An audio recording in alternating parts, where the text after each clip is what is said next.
ఈ రోజే 30వ తారీఖు అక్షయ తృతీయ. ఇది చాలా ప్రత్యేకమైనటువంటి రోజు. చాలా అద్భుతమైనటువంటి రోజు. అంటే బంగారం లాంటి రోజని చెప్పుకోవచ్చనమాట. ఈ రోజున మీరు అదే బంగారం కన్నా కూడా ఎక్కువైనటువంటి, బంగారంతో సమానమైనటువంటి రాళ్ళ ఉప్పుతోటి ఈ చిన్న పరిహారం గనక చేసినట్లయితే మీ సుడి తిరిగి పట్టిందల్లా కూడా బంగారం అవుతుంది. మీరింక జీవితాంతం బంగారం కొంటూనే ఉంటారు. అంతేకాకుండా లక్ష్మీదేవి కోట్ల రూపాయలతో బంగారపు కొండలతో మీ ఇంట అడుగు పెడుతుంది. అంత శక్తివంతమైనటువంటి ఫలితం అనేది వస్తుంది. మీకున్నటువంటి కష్టాలు, బాధలు, అప్పులు అన్నీ కూడా తీరిపోయి మీరు జీవితాంతం కూడా అష్టైశ్వర్యాలతో తొలతూగటానికి, ఆ లక్ష్మీదేవి యొక్క నిండు ఆశీస్సులు మీ మీద ఉండటానికి ఈ పరిహారం అనేది చాలా అద్భుతంగా సిద్ధిస్తుంది. కాబట్టి రాత్రి 12 గంటల లోపు ఈరోజు మీరు ఈ చిన్న పరిహారం అనేది చేసేసుకోండి. కానీ దానికి వచ్చేటటువంటి పెద్ద ఫలితాన్ని చూసి మీరే ఆశ్చర్యపోతారనమాట. అంత శక్తివంతమైనటువంటి రిజల్ట్ అనేది ఇస్తుంది. ఇది కొన్ని నియమాలతో మనం చేసుకున్నట్లయితే మనకు అద్భుతమైనటువంటి ప్రతిఫలం కొన్ని క్షణాల్లోనే వస్తుంది. అక్షయ తృతీయ అనేటటువంటి రోజు కోసము అందరూ కూడా ఎంతో ఎదురు చూస్తూ ఉంటారండి. ముఖ్యంగా ఆడవాళ్ళు ఎప్పుడు ఈ పండుగ వస్తుందా, ఎప్పుడు మనం బంగారం తీసుకొచ్చుకుందామా అని చెప్పేసేసి ఎదురు చూస్తూ ఉంటారు. ఎందుకంటే ఈ రోజున బంగారం కనుక తెచ్చుకుంటే ఆ బంగారంతో పాటుగా లక్ష్మీదేవి కూడా మన ఇంట్లో అడుగు పెడుతుంది. జీవితాంతం కూడా మనకు ఎటువంటి లోటు అనేది ఉండదు అని చెప్పేసేసి జనాలు నమ్ముతూ ఉంటారనమాట. కాబట్టి ఈ రోజున ఏంటంటే పసిడి రాసుల పర్వదినంగా చెప్పుకుంటూ ఉంటారనమాట.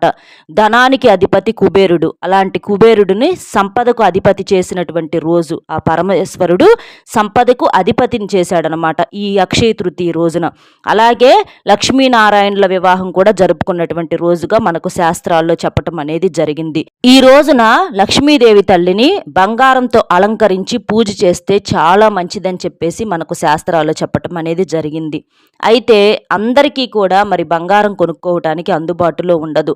ఎందుకంటే అంటే కోటేశ్వరులు కొనుక్కోవచ్చు, ఇబ్బంది ఉండదు వాళ్ళకి. కానీ ఎక్కువగా మధ్యతరగతి వాళ్ళు ఉంటారు. అలాంటి వాళ్ళు ఏంటంటే బంగారం తెచ్చుకోలేక, కొనుక్కోలేక అప్పు చేసైనా సరే ఈ రోజున తీసుకొచ్చుకుంటే మంచిది అని చెప్పేసేసి అలా ఆలోచిస్తూ ఉంటారు. కానీ మీరు చేసేటటువంటి ఆలోచన పొరపాటండి. మన దగ్గర ఉంటే తీసుకొచ్చుకోవచ్చు, కానీ అప్పులు చేసి మరి బంగారం తెచ్చుకోవాలి. అలా తెచ్చుకోవటం వలన మనకేంటంటే చాలా రకాలైనటువంటి ఇబ్బందులు ఎదురవుతాయి. ఒక్క మాటలో చెప్పాలంటే తెచ్చుకున్నటువంటి బంగారాన్ని కూడా అమ్ముకోవాల్సినటువంటి పరిస్థితి అనేది వస్తుంది. ఇవన్నీ కూడా మనం పెట్టుకున్నవే, కానీ శాస్త్రాలు ఎక్కడా కూడా అప్పు చేసైనా సరే బంగారం తెచ్చుకోవాలి అని చెప్పేసేసి మనకు చెప్పలేదండి. ఎందుకు అనంటే మనం కష్టపడి పొదుపు చేసుకొని దాచుకొని మీరు అలా సేవింగ్స్ కోసమైతే చక్కగా తీసుకొచ్చుకోండి. ఈ సంవత్సరం కాకపోతే వచ్చే సంవత్సరమైనా మనం తెచ్చుకోవచ్చు. కాదు, అలా కాదని చెప్పి మీరు అప్పులు చేయటం వలన వడ్డీలతోటి గుర్రాలు కూడా పరిగెత్తలేవు. అలా చేయటం వలన ఏంటి అనంటే మీరు ఎలాగైతే తెచ్చారో మళ్ళీ అలాగే 1 నెల 2 నెలల్లో అమ్ముకోవాల్సినటువంటి పరిస్థితి అనేది వస్తుంది. కాబట్టి అలాంటి పొరపాట్లు అనేది చేయవద్దు. మీరేంటంటే బంగారం కన్నా కూడా విలువైనటువంటి వస్తువు మనకు ఒకటి ఉంది. అది ఏంటి అంటే రాళ్ల ఉప్పు, గల్లుల ఉప్పు అనమాట. అలాంటి ఉప్పు ప్యాకెట్ను మీరు సాయంత్రం అంటే రాత్రిలోపు మీరు ఇంటికి తీసుకొచ్చుకోండి. అలా తీసుకొచ్చుకున్నా సరే మీకు లక్ష్మీదేవి మీకు అంటే మీరు అనుకున్నట్లుగా కోట్ల రూపాయలతో అడుగు పెడుతుందన్నమాట. ఎందుకు అనంటే ఎప్పుడైనా సరే మనకు ఉన్న దాంట్లోనే తృప్తి పడటం అనేది నేర్చుకోవాలండి. మనకి ఇలాంటివన్నీ కూడా శాస్త్రాల్లో ఎన్నో గొప్ప విషయాలు చక్కగా కూడా చెప్పారనమాట. రాళ్ల ఉప్పు అంటే లక్ష్మీదేవి స్వరూపం అనమాట. సముద్ర గర్భం నుంచి మనకు ఉప్పు అనేది పుట్టింది. ఉప్పు సముద్రం యొక్క పుట్టినిల్లుగా చెప్పుకుంటూ ఉంటారు. అంటే లక్ష్మీదేవి యొక్క పుట్టినిల్లు అనమాట ఉప్పు అనేది. అలాంటి సముద్రం నుంచి ఈ ఉప్పు అనేది పుట్టడం వలన ఎంతో శక్తి అనేది ఉందన్నమాట. అంటే ఆ ఉప్పు మనకు బంగారం కన్నా కూడా ఎక్కువ అనమాట.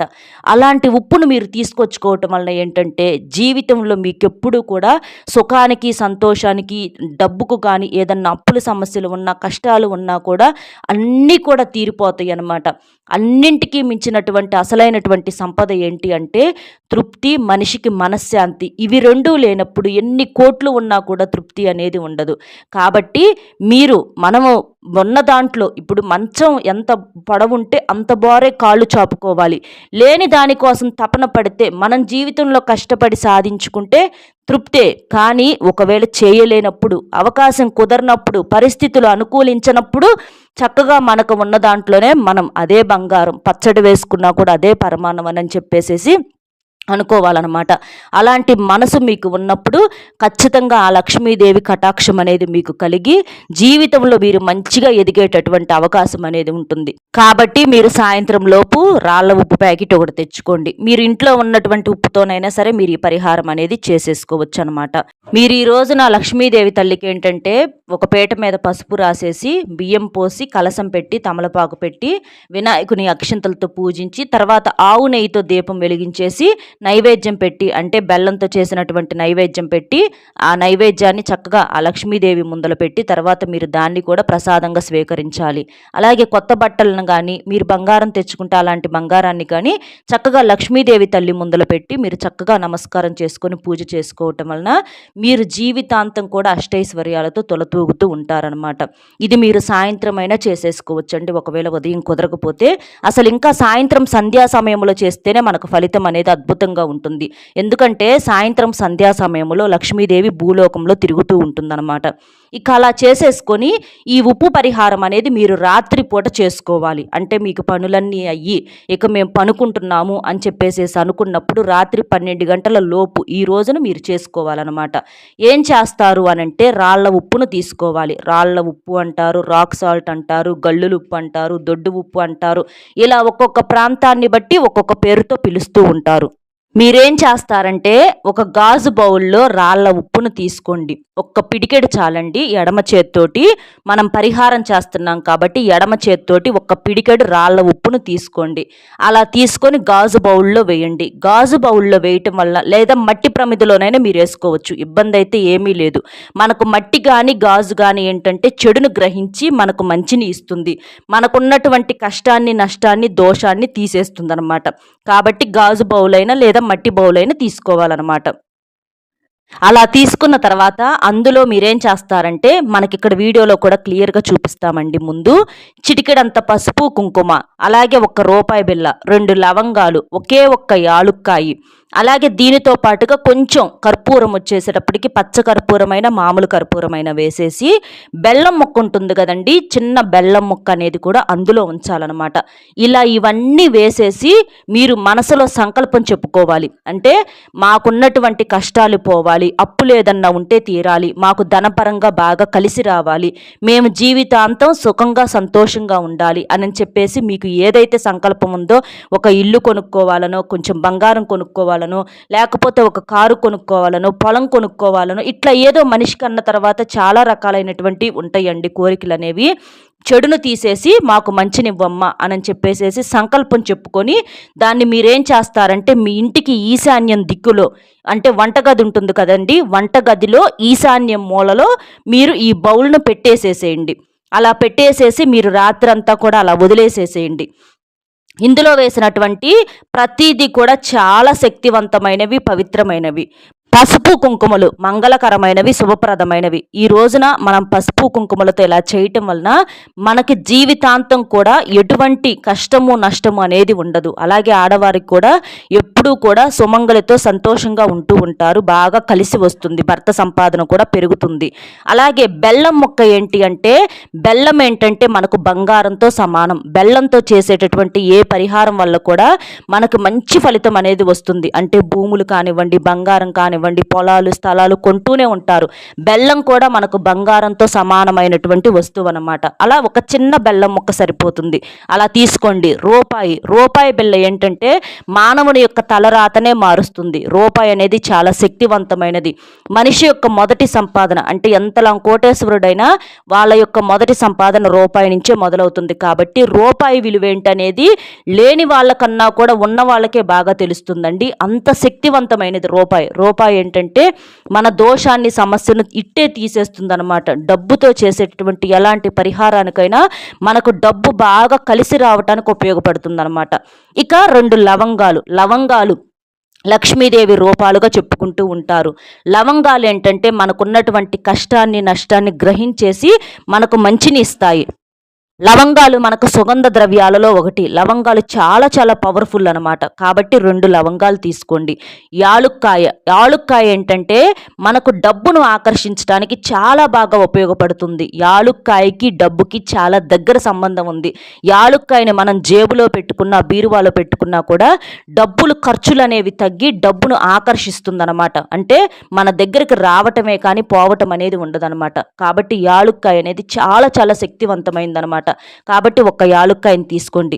అలాగే కర్పూరం, పచ్చ కర్పూరమైన మామూలు కర్పూరమైన ఏంటంటే దైవానికి నివేదన చేయబడుతుంది. పచ్చ కర్పూరంతోనైనా ఇట్లా మనకేంటంటే పూజ చేసినప్పుడు చూడండి లాస్ట్లో హారతి ఇస్తాము. ఎందుకంటే మనకి మనం చేసేటటువంటి పూజ కానీ పరిహారం కానీ పరిపూర్ణం అవుతుందన్నమాట. కర్పూరం బిళ్ళలు అయితే 2 తీసుకోండి. పచ్చ కర్పూరం అయితే ఒక చిన్న ముక్క తీసేసుకుని ఇలా వంటగదిలో ఈశాన్యం దిక్కున పెట్టండి. అలా పెట్టడం వలన ఏంటంటే మన ఇంటి పరంగా ఉన్నటువంటి చెడు కానీ, ఇంటి లోపల ఉన్నటువంటి చెడు కానీ, మనుషుల్లో ఉన్నటువంటి ఏదన్నా చెడు కానీ, ఎందుకంటే ఒక్కొక్కసారి చాలా వరకు కూడా మనల్ని కొన్ని రకాలైనటువంటి శక్తులు, దుష్ట శక్తులు, కారాత్మక శక్తులు అనేవి ఇబ్బంది పెడుతూ ఉంటాయి. మన ఇంటి లోపల కూడా తిరుగుతూ ఉంటాయి.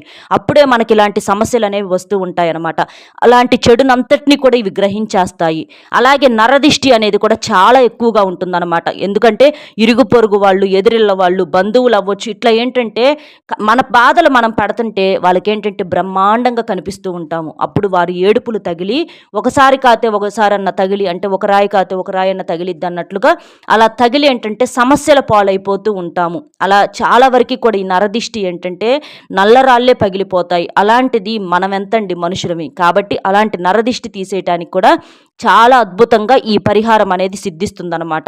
ఇట్లా చేయటం వలన మీ సుడి తిరిగి పట్టిందల్లా కూడా బంగారం అవుతుంది. అలాగే ఈ రోజున మీరేంటంటే మట్టి కుండను ఒక దాన్ని తీసుకొచ్చుకోండి. మట్టితో చేసిన నీళ్లు తాగే కుండ అయినా అవ్వచ్చు, ఇట్లా ఏదైనా సరే తీసుకొచ్చుకుంటే ఆ రూపంలో కూడా లక్ష్మీదేవి అడుగు పెడుతుంది. ఇక ఉప్పుతో మీరు ఆ పరిహారం చేసి రాత్రంతా అలా వదిలేసేసేయండి. మరుసటి రోజు ఉదయాన్నే అవి మొత్తం కూడా తీసేసి ఏదన్నా కవర్లో పోసేసి పారే నీటిలో వేసేసేయండి. ఆ కవర్ని రూపాయి బిళ్ళను మాత్రం ఎక్కడన్నా హుండీలో దానంగా వేయండి. పారే నీళ్లు అంటే చెరువుల్లో కానీ స్వచ్ఛమైనటువంటి నీటిలో వేయాలి. డ్రైనేజీ కాలువలో పొరపాటును కూడా వేయొద్దు. ఇది కూడా మీరు గుర్తుపెట్టుకోండి. చక్కగా ఇలా చేసుకుంటే మీకు జీవితాంతం కూడా అసలు హ్యాపీగా సంతోషంగా ఉంటారండి. చాలా అద్భుతమైన పరిహారము. బంగారం కొంటూనే ఉంటారు. ఈ సంవత్సరం కాకపోతే వచ్చే సంవత్సరం కొంటారు. ఇట్లా చాలా వరకు కూడా మీకు మంచి మార్పులు జరుగుతాయన్నమాట. మీ జీవితం అంతా కూడా సంతోషంగా, మనశ్శాంతిగా, హాయిగా ఉండటానికి ఈ పరిహారం అనేది చాలా అద్భుతంగా సిద్ధిస్తుంది. కాబట్టి చక్కగా రాత్రి 12 గంటల లోపు ఈ పరిహారం చేసేసుకోండి. మీకు మంచి ఫలితం అనేది వస్తుంది. అర్థమైంది కదండి ఉప్పుతో ఏం చేయాలి ఏంటి అనేది. మన వీడియో నచ్చితే ఒక చిన్న లైక్ ఇచ్చి సపోర్ట్ చేయండి. మీరు లైక్ చేయటం వలన వీడియో మరికొంతమందికి చేరి వారు కూడా తెలుసుకునేటటువంటి అవకాశం అనేది ఉంటుంది. కాబట్టి ఒక్క లైక్ ఇచ్చి మీకు తెలిసినటువంటి ఫ్రెండ్స్కి కూడా షేర్ చేయండి. ఇంత విలువైనటువంటి సమాచారం మీకు తెలియజేసినందుకు గాను మేము పడినటువంటి కష్టానికి మీరు ఒక చిన్న లైక్ ఇస్తే మాకు కాస్త సంతోషంగా ఉంటుంది. అలాగే వీడియో ఇంకొంతమందికి చేరుతుంది. కాబట్టి లైక్ ఇచ్చి సపోర్ట్ చేస్తారని చెప్పి మనస్ఫూర్తిగా కోరుకుంటూ మరొక మంచి విశేషంతో మళ్ళీ కలుద్దాం. సర్వేజన సుఖినో భవంతు.